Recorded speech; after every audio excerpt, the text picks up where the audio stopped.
नहमदुहु व नुसल्ली अला रसूलिहिल करीम व अला आलिहि व अस्हाबिहि अजमईन अम्मा बाद।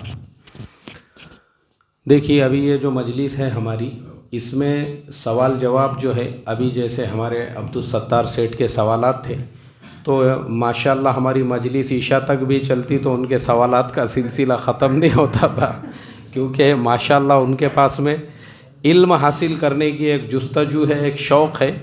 और क्योंकि अल्हम्दुलिल्लाह वो मैं जब भी जालना आता हूँ ना, वो मेरे साथ में रहते हैं अक्सर वक्त औक़ात में, तो और मसाइल को लेकर भी उनके बहुत सारे सवालात होते हैं। तो अभी ये जो मसाइल है आप लोगों के, चाहे वो एहराम के हो, तवाफ़ के हो, सफ़ा मरवा की सई के हो, तो ये आप अपने मकामी जो मुफ्ती है और उलमा हैं, अब वो सवालात आप उनसे करेंगे। ये जो हमारी सवाल जवाब की मजलिस है वो सिर्फ़ सस्ते उम्रे से मुताल्लिक़ रहेगी। वीज़ा है, टिकट है, ये सारी चीज़ों से मुताल्लिक़ जो भी आपके जहन में इश्काल होंगे, वहाँ कैसे रहना, क्या करना, यानी पिछली बारी जो हमारी मजलिस हुई थी उसी तरह से। तो मजलिस शुरू करने से पहले एक चीज़ तो मैं आपको ये बता दूं कि मैंने पिछले अभी जो बात किया उसमें मैंने कहा कि औरंगाबाद के एक साथी हमारे वीडियोस को फॉलो करते हुए 4 जगह पे उन्होंने अप्लाई किए खिदमत के लिए। उसमें से एक जगह उनका सलेक्शन हुआ और माशाल्लाह वो पहुंच गए। देखो अभी उन्होंने ये टिकट भेजे हैं मुझे, ये आज सुबह में ही उनका टिकट मिला, यानी वो जो एयरपोर्ट से जा रहे थे। उसके बाद में ये प्लेन के अंदर जब बैठ गए तो उसके बाद का फ़ोटो भेजे, और जब ये जिद्दा पहुंच गए तो वहाँ पहुंचने के बाद में भी जो है एक फ़ोटो भेजे कि भाई अल्हम्दुलिल्लाह मैं जिद्दा पहुंच गया हूँ। और उसके अलावा उन्होंने मेरे से ये भी वादा किए, जैसे वो बम्बई वाले साथी थे, मैंने उन पे भी एक पूरा वीडियो बना के डाला हुआ हूँ चैनल के ऊपर, अगर आप देखेंगे तो। ऐसे इन्होंने भी बोले मैं आपको वहाँ की कारगुजारियाँ भेजते रहूँगा, हमारा काम वगैरह कैसे चल रहा है, क्या चल रहा है बोलकर। अच्छा, अब ये मजलिस की जो सवाल जवाब की मजलिस है, इसके शुरू में एक चीज़ और बोलना चाहूँगा। मुस्तफ़ा भाई, जिनकी पिछले मजलिस के अंदर भी मैंने उनका तस्करा किया था कि वो अपनी बीवी के साथ माशाल्लाह फिर हमारी जो कतर वाली तरतीब थी उस तरतीब से उन्होंने भी उम्रा किए थे। और उसके बाद जब हमने दूसरा वीडियो डाले थे, यानी दूसरे दिन मुझे मुस्तफ़ा भाई का, हमारी मजलिस हो गई थी, उसके बाद मैं दूसरे दिन रजनी जा रहा था मोटरसाइकिल पे, तो हीरे गाँव के पास में मुझे उनका फ़ोन आया। मैंने मोटरसाइकिल साइड में लिया और उस वक्त उन्होंने वो जो मेरे से बात किए थे, मैंने वो बात भी चैनल के ऊपर डाल दिया था। उस वक्त उन्होंने ये बताए थे कि मेरे वालिद साहब उनके 3 दोस्तों के साथ माशाल्लाह, हमने पिछले बार में 4 दिन वाला उम्रा बताए थे। देखो कि एक उम्रा जो है ना वो 4 दिन वाला भी है, कि अगर आप वाया जिद्दा कहीं का भी टिकट लेते हैं, यानी आपको दुबई भी जाना है और आप वाया जिद्दा होते हुए दुबई जाते हैं, या वाया जिद्दा आप शारजा जाते हैं, या वाया जिद्दा आप तुर्की जाते हैं, या उमूमन हमारी जमातें जो जाती है जिनको अफ्रीका वगैरह के मुल्कों का रुख मिलता है, तो वो जमातें भी अगर हमारी वाया जिद्दा जाती है तो सऊदी गवर्नमेंट ऐसे लोगों को 4 दिनों का उम्रे का वीज़ा देती है। वो 4 दिनों में आप 2 दिन मक्कतुल मुकर्रमा, 2 दिन मदीना मुनव्वरा रहकर भी उम्रा कर सकते। तो मुस्तफ़ा भाई ने उस टाइम पे बताए थे, मेरे वालिद साहब और उनके 3 दोस्त माशाल्लाह उन लोगों ने हैदराबाद से दुबई का वाया जिद्दा जो है टिकट लिए, और वो लोग पहले जिद्दा गए, मक्कतुल मुकर्रमा 2 दिन रहे, मदीना मुनव्वरा रहे, और फिर वहाँ से वो लोग दुबई गए। फिर दुबई में भी 8 दिन उनके वालिद साहब रुके थे, फिर वहाँ से हैदराबाद आए। तो ये टोटल सफ़र का ख़र्चा आया था उनको 35,000 रुपये। तो 35,000 रुपये में माशाल्लाह उनका दुबई भी हो गया, जिद्दा भी हो गया अल्हम्दुलिल्लाह। लेकिन मैं बड़े अफसोस के साथ, बहुत ही अफसोस के साथ मैं आप लोगों को ये इत्तला दे रहा हूँ कि पिछले हफ्ते जो है मुस्तफ़ा भाई के वालिद साहब का इंतकाल हो गया। इन्ना लिल्लाहि व इन्ना इलैहि राजिऊन। तो तमाम साथियों से ख़ास मेरी दरख्वास्त है, उनके लिए दुआ फ़रमाएँ, अल्लाह ताला उनकी मग़फ़िरत फ़रमाएँ, उनको जन्नतुल फ़िरदौस में जगह अता फ़रमाएँ, उनके दराजात को बुलंद फ़रमाएँ, इसलिए कि मुस्तफ़ा भाई भी हमारे साथ में एक ज़माने से जुड़े हुए हैं। अब हमारे सवाल जवाब का सिलसिला शुरू होता है। जो भी सवाल पूछने वाले हैं वो माइक अपने हाथ में लेइए, और ये माइक हाथ में लेने के बाद सबसे पहले अपना नाम बोले और फिर वो अपना सवाल पूछें। चलिए, तो सवालात का सिलसिला शुरू किया जाता है।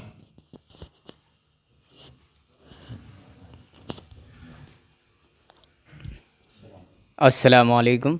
मेरा नाम शेख आमिर है और मैं हाफिज साहब जो सवाल पूछ रहे हैं ना, कैमरा उनकी तरफ कर दो। अस्सलाम वालेकुम, मेरा नाम शेख आमिर हबीब है और मेरा पहला सवाल आपसे ये है कि अपना वीज़ा जो है वो टूरिस्ट वीज़ा रहेगा या कोई सेपरेट कोई वीज़ा अपने को मिलता उसका? अच्छा, देखो अभी जो है ना, सऊदी गवर्नमेंट बहुत अलग अलग तरह का वीज़ा दे रही है। अगर आपको टूरिस्ट वीज़ा मिलता है तो आप पूरे सऊदी अरबिया में कहीं का भी सफ़र कर सकते हो। और अगर आप उम्रे का वीज़ा लेते हैं तो उम्रे के वीज़ा में भी अभी ये सहूलत दी गई है कि आप सऊदी के किसी भी एयरपोर्ट पे उतर सकते हैं और वहाँ से आप मक्कतुल मुकर्रमा जा सकते हैं। तो वह आपके वीज़ा लेने पर डिपेंड करता है। अब जैसे आपने टूरिस्ट वीज़ा बोले ना, तो आजकल सऊदी गवर्नमेंट 1 साल का भी टूरिस्ट वीज़ा दे रही है। और बहुत सारे लोग जो है ना, बड़े लोग यानी जो पैसे वाले लोग हैं, जो साल में 2-4 मरतबा उम्रा करते हैं, तो वो कुछ उसका 30-35 हज़ार रुपये ख़र्चा है वो दे दिए, साल भर का वीज़ा ले लिए और वो 1 मरतबा के वीज़ा पे आप 90 दिनों तक वहाँ पे रह सकते हैं। 1 मरतबा के यानी वो साल भर के वीज़ा में 1 मरतबा जब आप वहाँ पे चले गए, आप 90 दिनों तक वहाँ पे रह सकते हैं। तो वीज़ा अलग अलग टाइप के हैं। अब वो आप पे डिपेंड करता है आपको वो कौन सा वीज़ा देते हैं या आप कौन सा वीज़ा लेते हैं। लेकिन वीज़ा कोई भी रहो, चाहे टूरिस्ट वीज़ा हो या उम्रे का, आप उसमें उम्रा कर सकते हो, उसमें कोई हर्ज नहीं है। चलिए अगला सवाल। तो वीज़ा का चार्ज तो ज़्यादा लगेगा ना, जैसा लिए वैसे चार्ज तो ज़्यादा लगेगा ना? देखो असल तो हाँ, ये सत्तार सेठ का, अब्दुल सत्तार सेठ का ये सवाल भी अच्छा है कि वीज़ा का चार्ज तो ज़्यादा लगेगा ना। लेकिन इसमें अब्दुल सत्तार सेठ एक चीज़ ये है ना कि सऊदी गवर्नमेंट ऑलरेडी उम्रा का वीज़ा फ्री में देती है। कैसा देती है भाई? फ्री में देती है, मुफ्त में। यानी वो जब वीज़ा आता है ना, उस पर लिखा हुआ होता है इसकी कोई फ़ीस नहीं। मगर ऐसा फ्री का वीज़ा वो हमको नहीं मिलता। आज तक कभी मिला क्या किसी को? नहीं मिला। तो वो कोई भी वीज़ा लो तुम, पैसे तो अपने को देने का चाहिए। चाहे तुम 3 महीने का टूरिस्ट वीज़ा लो, चाहे उम्रे का वीज़ा लो, वो पैसे तो अपने से उतने ही लगते हैं।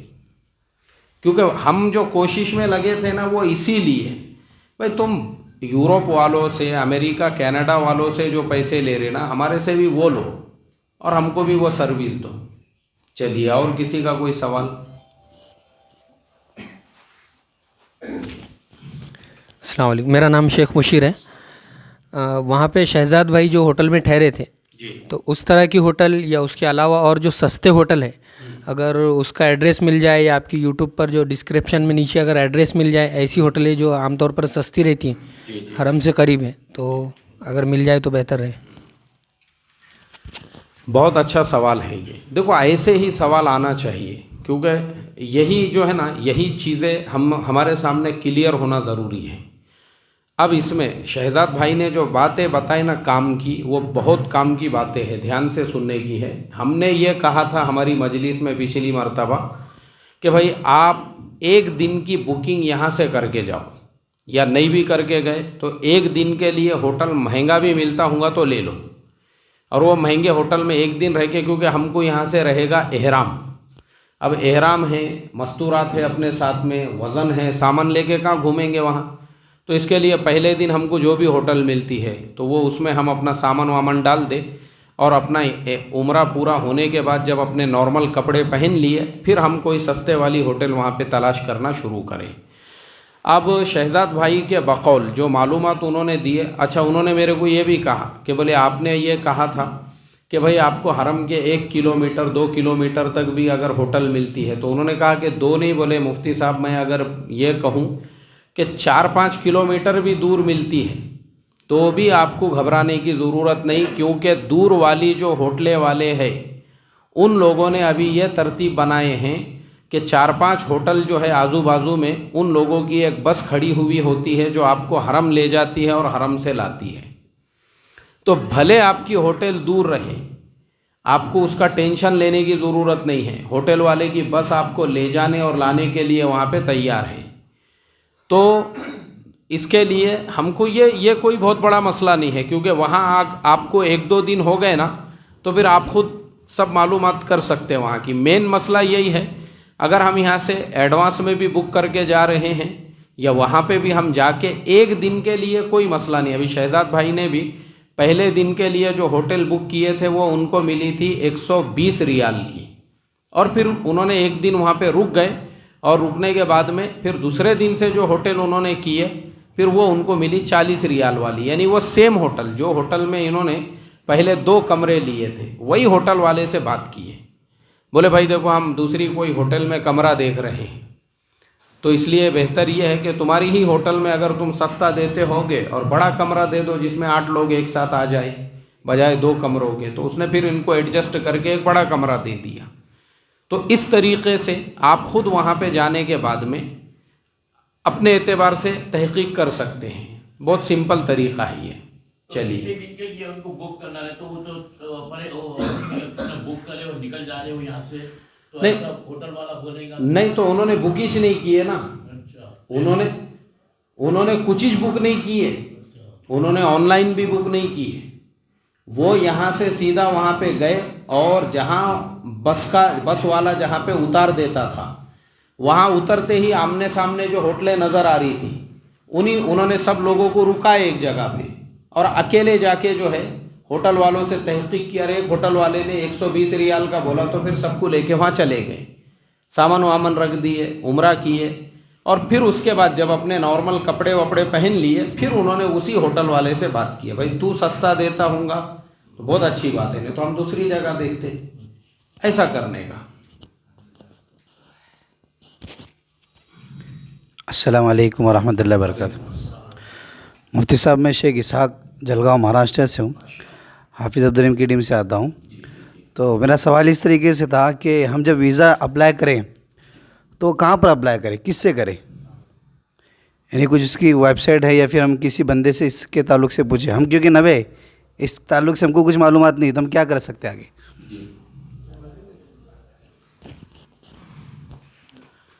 देखो, वीज़ा के लिए जो है ना, मैंने इससे पहली मजलिस में भी बताया था कि वीज़ा लेने के 4 तरीक़े हैं। सऊदी का जो वीज़ा है, पहला तरीक़ा तो वो है जो सऊदी गवर्नमेंट ने, उनके कुछ 26 या 28 एजेंट है। जैसे ही हम सऊदी की टूरिस्ट जो वज़ारतुल जो उनकी ये जो हज और उम्रे की वज़ारत है, उनके वेबसाइट पे जब जाते हैं तो वो हमको ख़ास तौर पे इंडिया पाकिस्तान वालों को उधर भेज देते हैं। यानी वो हमारे सामने लिस्ट आ जाती है, तो हमको उन्हीं के थ्रू जो है वीज़ा लेना पड़ता है। तो उसमें पूरा पैकेज आता है वो। एक तो वीज़ा का वो तरीक़ा है। दूसरा तरीक़ा ये है, वो महंगा गिरता हमको। दूसरा तरीक़ा ये है कि भाई हमारा कोई स्पॉन्सर अगर यानी सऊदी में कोई काम करता है या हमारे पहचानत वाला कोई है, और वो अगर हमको वहाँ से स्पॉन्सर कर रहा है या वो हमारे लिए वीज़ा के लिए अप्लाई करता है ना, तो हमको वीज़ा सिर्फ 6,000 रुपये में मिलता है बस, और वो टूरिस्ट वीज़ा होता है। अगर कोई अपना बंदा उम्रे के लिए गया है तो वो करवा सकता है? नहीं, उम्रे वाला नहीं। जो असल में उम्रे का वीज़ा तो टूरिस्ट वीज़ा है या उम्रे का वीज़ा है, उन लोगों के पास में जो है ना एक इकामा होता है, जो वहाँ पे काम करते हैं, अपने आधार कार्ड के जैसा एक इकामा होता है और उसका नंबर डालना पड़ता है उसमें। वो वहाँ से अगर करते हैं तो एक तो ये तरतीब है। तीसरी तरतीब ये है कि सऊदी का ख़ुद कोई शेख है, सऊदी में ही कोई अरब जो है ना, अगर वो भी हमको स्पॉन्सर करता है तो भी हम वहाँ पे वीज़ा हमको आसानी से मिल जाएगा। फिर उसके बाद की जो शक्लें हैं, फिर वो ये है कि हमारे पासपोर्ट के ऊपर अगर यूके का वीज़ा है, अमेरिका का वीज़ा या कनाडा का वीज़ा लगा हुआ है, यूरोप के किसी भी मुल्क का, तो हमको फिर तो यहाँ से वीज़ा ले जाने की ज़रूरत ही नहीं है।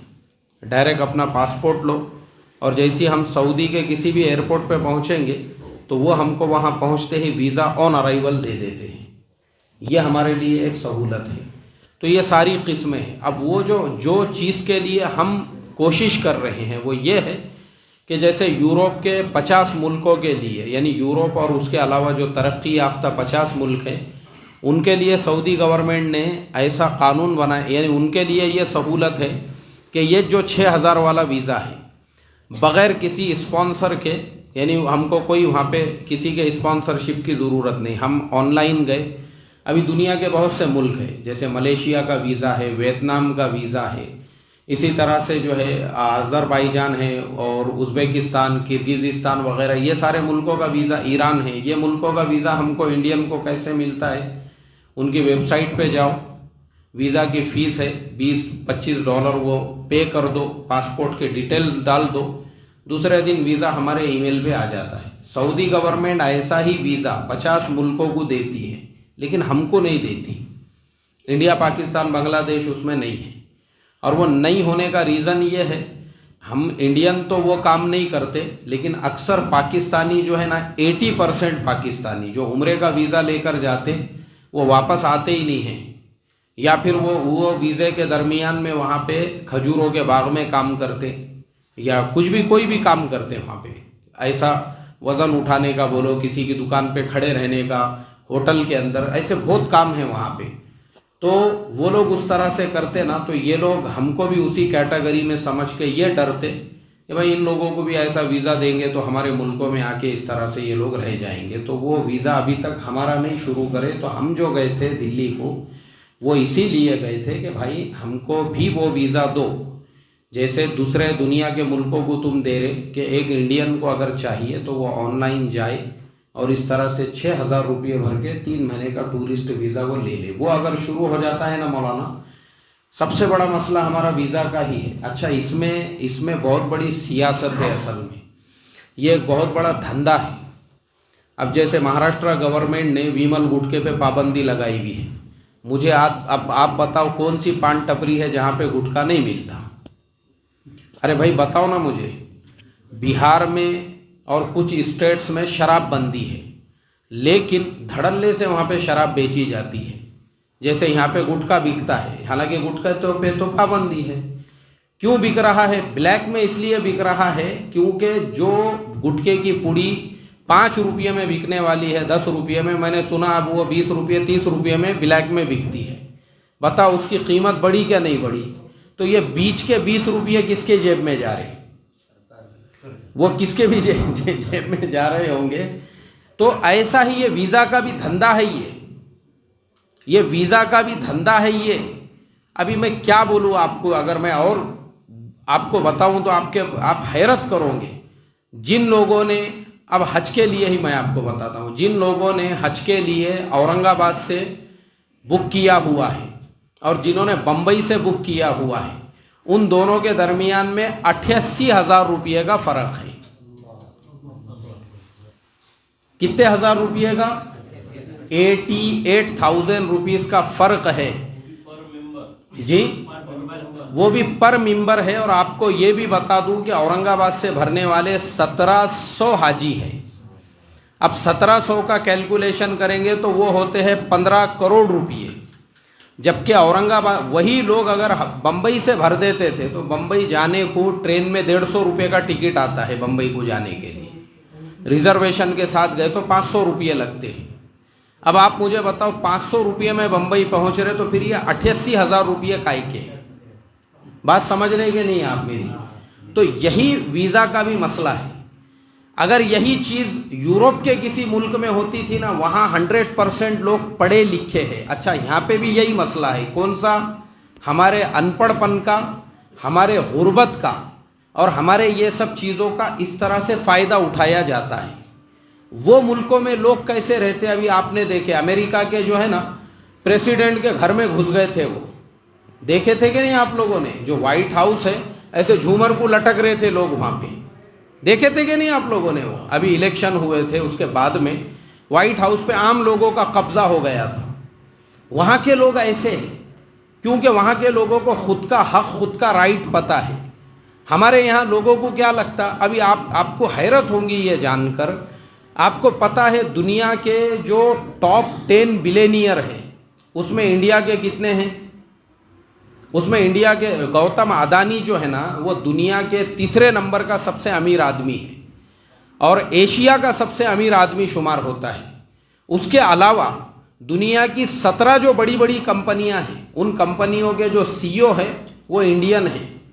गूगल का CEO सुंदर पिचाई है, चेन्नई का है वो। माइक्रोसॉफ्ट का सीईओ सत्य नडेला है, वो एक इंडियन है। पेप्सी की सीईओ एक इंडियन है। IBM की सीईओ, 17 दुनिया की टॉप 10 की कंपनियों के सीईओ इंडियन ही हैं। लेकिन उन सब के बावजूद हमारे बारे में पूरे दुनिया की मेंटालिटी है, हम गरीब हैं, हम फकीर हैं, हम नंगे भूखे हैं, हमारे पास खाने पीने को नहीं है। मैं मलेशिया में एक होटल में बैठा हुआ था, कंपनी के काम से गया था, तो लॉबी के अंदर मैं बैठा हुआ हूँ और सामने जो है काउंटर के ऊपर मैनेजर बैठा हुआ है। तो हम लोग एक एक होटल में महीना 2-2 महीने रुकते हैं, तो हमारी जान पहचान हो जाती मैनेजर के उनके साथ में। तो मैनेजर जो है बांग्लादेशी था, उसके साथ में मेरी जान पहचान हो गई थी। तो मैं आके बैठा लॉबी में, तो मैंने उसको पूछा, मैं बोला और भाई क्या हाल चाल है, हो पूरे रूम फुल है? मैं बोला ऐसा पूछते रहते थे हम। नहीं, बोले यार एक फ्लोर जो है वो पूरा खाली है, बोले हम लोग आज कुछ लोगों की बुकिंग है और पूरा फ्लोर जो है वो खाली है। मैं बोला अच्छा ठीक है, बोल के मैंने पानी की बोतल ली और मैं बैठा वहाँ पे। अब हमारे एक इंडियन भाई आए, पीछे जो है बैग लटका हुआ है, एक हाथ में थैली है, और काउंटर पे आने के बाद में उसको बोलने लगे भाई रूम खाली है क्या? उसने बोला no room, no room, no room. तो वो वापस जाने लगा, तो मैंने उसको वहीं बैठे बैठे आवाज़ दिया। मैं बोला यार अभी तो आपने बोले, मैं बोला you told me you have whole floor is free, there is no guest, पूरा एक फ्लोर खाली है। मैं बोला यार अभी तूने बोला, हाँ वो फ्लोर खाली है बोले, मगर इंडियंस के लिए नहीं है। मैं बोला क्यों, क्या प्रॉब्लम है भाई? इंडियन ने तेरे को, बोले इंडियन यार गंदे रहते, नहाते नहीं 2-2 3-3 दिन। अब इसको ही देखो, बोले एयरपोर्ट से सीधा यहाँ आ गया, उसके पूरे रेले टपक रहे आंग पे से, पूरा चेहरा देखो, इसकी हालत देखो। मुझे इतना बुरा लगा, तो मैंने बोला मैं भी तो इंडियन हूँ। हाँ बोले तुमको कंपनी की तरफ से रूम मिला हुआ है, नहीं तो हम इंडियन लोगों को रूम नहीं देते बोले होटल के अंदर। मैं आपको बता रहा हूँ हमारे बारे में दुनिया की मेंटालिटी, वो आज भी हमको क्या समझते हैं, हम गरीब हैं, हम फकीर हैं, हमारे पास खाने पीने को नहीं है, हम मोहताज है। और ये एक वाक़या नहीं, दूसरा भी वाक़या सुनो। एक और मुल्क में मैं जो है ऐसी रेस्टोरेंट में मैं था और मेरे साथ में एक हमारा हिंदू भाई था, हम दोनों साथ में काम करते थे। तो हम खाना खा रहे थे, तो वो दीवार जो है वो कांच की थी, शीशे की। तो हमने बाहर देखे, बाहर जो है एक बाहर मुल्कों में जैसे हमारे वहाँ पे साइकिल किराए से मिलती ना, वैसे दुनिया में बहुत से मुल्कों में कारें किराए से मिलती। कार आप किराए से ले लो, वो कार आप चलाते रहो, जितने दिन आपको रखना है, बाद में आप लाके दे दो। तो हमारा एक इंडियन भाई था, उसको जो है धक्के मार के बाहर निकाल रहे थे उस ऑफिस से, और वो ऐसा चिल्ला रहा था, ऐसा ऐसा ज़ोर ज़ोर से दोनों हाथ ये करके, तोड़ डालूंगा, फोड़ डालूंगा, मैं ऐसा कर दूंगा, मैं वैसा कर दूंगा। तो हम दोनों जो खाना खा रहे थे, हमने बोले अरे यार हिंदी में गालियाँ दे रहा है, चलो अपने इधर का भटकते भटकते यहाँ तक पहुँच गया। चलो मैं बोला ज़रा देखेंगे, नहीं तो सही में भी एक आधा फतरा की तरह डाला उठा के चुप अपनी बदनामी। हम दोनों गए वहाँ पे, हमने खाना छोड़ दिए, हम खाना खाते खाते छोड़ के निकले, रोड क्रॉस करके उधर गए। और फिर हमने उसको बोला अरे भाई क्या बात है, बहुत तैश में गुस्से में दिख रहे। बोले देखो ना ये लोग हमको भिखारी समझते, फकीर समझते। मैं बोले बम्बई के अंदर जो है ना 20 करोड़ का बंगला है बोले मेरा, और मेरे बंगले के अंदर 2 मर्सिडीज़ और 2 BMW कारें खड़ी हुई है, और मैं यहाँ किराए से कार लेने को आया। तो उन्होंने बोले चलो उठ निकल यहाँ से, हम इंडियन को कार नहीं देते, बोले चल रहे भिखारी बोले यहाँ से। मेरे को भिखारी बोल रहे, मैं इनका पूरा ऑफिस खरीद सकता हूँ, मैं उनके पूरे कार खरीद सकता हूँ। तो उस इंसान को जो है ना, मैं बोला भाई वो सब ठीक है, बम्बई में तेरे पास 20 करोड़ का बंगला होगा, तेरे गैरेज में मर्सिडीज़ BMW सब खड़ी हुई होंगी, लेकिन अब करेंगे क्या? हमारे एक आधे इंडियन भाई ने हाथ बता के गया होगा इनको, तो इसके लिए जो है ना हमसे बदजन हुए हुए है वो, इसके लिए। तो उसने बताया, देखो उसने बोला मेरे को बुरा इस चीज़ का लगा कि उन्होंने कम से कम कोई और उज़्र करना था कि भाई हमारे पास गाड़ी नहीं है या गाड़ी की कंडीशन। उन्होंने उठते ही छूटते ही मेरा पासपोर्ट देखते बोले हम इंडियंस को कार नहीं देते, चल निकल, इसको लेके जाओ रे बोले बाहर, यानी साफ लफ्ज़ों में। उसके अलावा नहीं तो अब अपने यहाँ पे, हमारे यहाँ पे भी अपन क्या करते, किसी को पैसे उधार नहीं देने का है, दूसरा कुछ उज़्र करते, अरे यार अब्बा को पूछना पड़ेगा, उनको बगैर पूछे कि मैं देता नहीं किसको पैसे। हम कुछ भी उज़्र करते, वो ऐसा कोई उज़्र नहीं, साफ लफ्ज़ों वाला उज़्र हम देते ही नहीं बोले। तो इस वजह से अभी इनका जो सवाल आया था ना वीज़ा का, एक्चुअल ये प्रॉब्लम है। तो वो लोग जो है ना हम लोगों को आज भी गरीब, मोहताज, मिस्कीन, फ़कीर, भिखारी ऐसा समझते हैं। इसके लिए उन्होंने हमको वो वीज़ा नहीं शुरू किए। हमको देते हैं दुनिया के, लेकिन वो मुल्क देते हैं जो हमारे से भी ज़्यादा गरीब है, बल्कि कुछ मुल्क तो हमारे से भी ज़्यादा गरीब है मगर वो भी नहीं देते हैं हमको। अब जैसे अफ्रीका में नाइजेरिया वगैरह है, नाइजेरिया का तो नाम सुने होंगे ना आपने। नाइजेरिया ऐसा मुल्क है जहाँ लोग गटर के ऊपर झोपड़पट्टी बसा के रहते हैं, इतनी गुर्बत है वहाँ पे। उसके बावजूद वो भी हमको वीज़ा नहीं देते और 40,000 रुपये लेते वीज़ा के। कितने लेते? दुनिया में हमारे लिए सबसे महंगा वीज़ा अगर कहीं का है तो कहाँ का है वो? नाइजेरिया का। 40,000 में इधर हम उम्रा करके आ रही हैं और वहाँ पे वो खाली वीज़ा के हमारे से, हालांकि हमारे से भी गए गुजरे फटीचर भिखारी, वो काले लोग अपने वहाँ पे आते तो रहते 6-6 महीने, जाते नहीं वापस, और सब नशे के धंधे करते यहाँ आके वो। उसके बावजूद वो भी हमको कैसा समझते? वो भी हमको ऐसा ही समझते। और उसका इसके लिए जो है ना हम कोशिश में हैं, हम अरब गवर्नमेंट को ये समझाने में लगे हुए हैं कि भाई हमारे पाकिस्तानी बांग्लादेशियों में फ़र्क है। अच्छा, मैं आगे बताना भूल गया, वो कार वाला वाक़या पूरा सुना देता मैं आपको। बाद में मैं अंदर गया तो अंदर एक लेडीज़ बैठी हुई थी। फिर मैंने वो लेडीज़ को बोला, मैं बोला मैडम आपको पता है आपके देश में कोरोना की वैक्सीन हमारे इंडिया से ही आई हुई है और वो भी फ्री में। मैंने फ़ौरन मोबाइल निकाला, गूगल पे डाला तो हमारी गवर्नमेंट ने उस मुल्क को 2 करोड़ वैक्सीन डोनेट किया हुआ था, फ्री में दिया हुआ था। उसने बोली हमको इससे कुछ लेना देना नहीं है, बोले वो डोनेट किया था, क्या किया था, हमको उसको हम देते नहीं, बस खलास मसला इतना ख़त्म। तो हालांकि हम बहुत पावरफुल है, हम कोई गरीब मुल्क नहीं है। एक बात याद रखो, हमारी इकोनॉमी जो है ना दुनिया में बहुत स्ट्रांग है। पिछले साल इंडिया ने जापान से भी ज़्यादा कारें इंडिया ने बेचा, दुनिया के दूसरे मुल्कों को बाहर एक्सपोर्ट किया। लेकिन लोग वो खबरें नहीं देखते। उनको कैसी खबरें, अभी हमारे यहाँ पे जो टिकटॉक पे खबरें जो चलने वाली रहती ना, हमारे यहाँ कोई माकड़ बन रहा, कोई जो है वो टिड्डा बन गए हुआ है, आजू बाजू पूरे झाड़ू लगा के लोग ऐसी खबरें देखते हमारे। कोई एक बैल जो है वो टाकी के ऊपर चढ़ गया, लोग बोलते यार ये ऐसी कैसी कौम है, इन्होंने बैल को जो है टाकी पे कैसा चढ़ाए होंगे। तो ये ऐसे जो हमारे यहाँ पे नमूने चाले करते ना लोग वो चीज़ें देखते हमारी। तो इंशाल्लाह कोशिश में है, हमारा भी वीज़ा अगर वैसा हो गया और मुल्कों की तरह से तो हो जाएंगे इंशाल्लाह आसानी। और किसी का कोई सवाल? कोशिश आप बोले तो अगर इंडियन गवर्नमेंट करे तो ऐसे फर्क तो नहीं पड़ेगा? हाँ, इंडियन गवर्नमेंट तो इतनी स्ट्रांग है। देखो अब ये भी बहुत अच्छा सवाल मौलाना ने किए है। आपको पता है क्या, मोहम्मद बिन सलमान हमारे माननीय प्रधानमंत्री नरेंद्र जी मोदी को अपना बड़ा भाई मानते हैं। क्या मानते हैं भाई? बड़ा भाई मानते हैं, बड़ा भाई। खुद मोहम्मद बिन सलमान ने कई मर्तबा कहा कि मोदी जी जो है वो मेरे बड़े भाई है। क्यों? क्योंकि इंडिया जो है ना वो सऊदी गवर्नमेंट का स्ट्रैटेजिक पार्टनर है। इंडिया जो है वो सऊदी गवर्नमेंट का क्या है? स्ट्रैटेजिक पार्टनर है। इंडिया और सऊदी जो है ना दोनों एक दूसरे के स्ट्रैटेजिक पार्टनर है।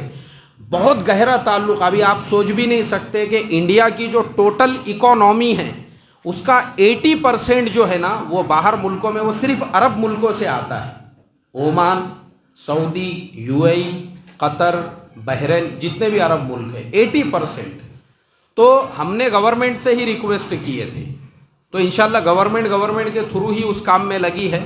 मगर मैंने जो बीच में विमल गुटके की मिसाल दिया, अब आप उससे वो पूरे वाक़ये को समझ जाओ। अस्सलाम वालेकुम, मैं नागपुर से अतीक अंसारी। माशाल्लाह। मेरा सवाल ये था मुफ्ती साहब कि टिकट जो बुक करना है वो कौन सी ऐप से बुक करना है और किस तरीके से बुक करना है? देखो टिकट के ऊपर जो है ना मैंने मुस्तकिल एक वीडियो डाला हुआ हूँ, जो हमारी प्ले लिस्ट है ना सस्ते उम्रे 30,000 में उम्रा कैसे, उसमें आप जाएंगे ना, उसका पहला वीडियो छोड़ दो, उसके बाद उसका दूसरा वीडियो वीज़ा के लिए है। उसी लाइन में एक और वीडियो है, उसमें मैंने प्रैक्टिकल बताया हूँ। एक तो स्काई स्कैनर है और जो सस्ती एयरलाइन है, स्पाइस जेट है, इंडिगो है, हमारे इंडिया से सबसे सस्ती जो एयरलाइन है अरब मुल्कों को, ख़ास तौर से दुबई वगैरह को और जिद्दा को जो जाती है ना, वो स्पाइस जेट की है। तो हम पहले स्काई स्कैनर पे भी देखें और जितनी सस्ती एयरलाइन है, गल्फ़ एयरवेज़ है, एयर अरबिया है, इनके ऊपर देखते रहे हम।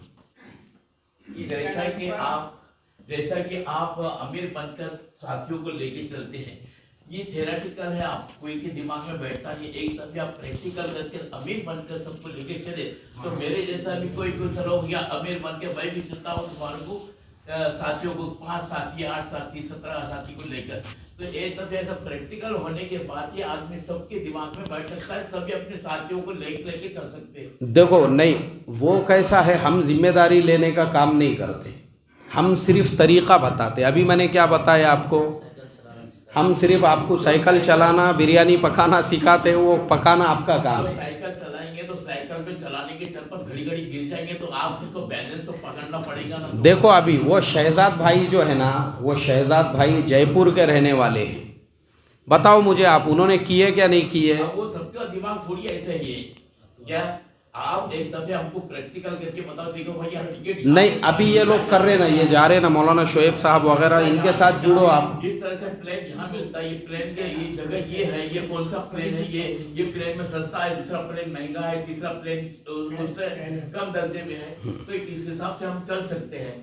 अब आप थेरेटिकल आपने बोल दिया नहीं, देखो जो लोग जा रहे हैं ना, आप उनके साथ जुड़ जाओ ना। अभी ये मजलिस के बाद एक मशवरा है, उसमें बैठो आप और मौलाना शोएब साहब की रहबरी में। उसमें फंसी जाता है आदमी के भाई कौन सा प्लेन कौन से आपने उसमें आपका मैंने वीडियो नहीं, उसमें और एक्सपर्ट्स लोग हैं ना। सस्ता प्लेन है, उससे महंगा प्लेन है, उससे महंगा प्लेन है, और टिकट वीजा।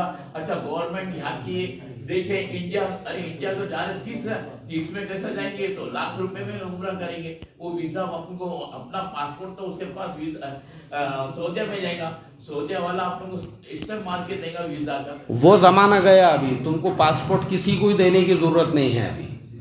अभी वीज़ा जो है वो ऑनलाइन ईमेल पे आता, खाली पासपोर्ट की कॉपी जेरोक्स देने की जरूरत है अब बस।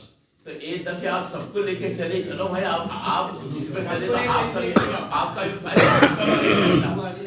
ऐसा है। मुझे आपसे यही रिक्वेस्ट करना है, मैं इस वास्ते मैं बोला आपने हमको प्रैक्टिकल करके बता दिए तो ये सबके दिमाग में बैठा। आप अपने जितने किए तो किसके दिमाग में नहीं बैठेगा, बात में भूल बोलेंगे। नहीं, ऐसा नहीं है ना। देखो ना, वो जालने की मजलिस को देखकर उन्होंने शहजाद भाई ने किए, और वो औरंगाबाद के साथी माशाअल्लाह खिदमत को नंबर लगा। कोई भी आदमी फंस जाता है। और किसी का है भाई कोई सवाल? एक सवाल ये था मुफ्ती साहब के स्काईनास जो साइट है अभी उस पर स्काई स्कैनर, उस पर 36,000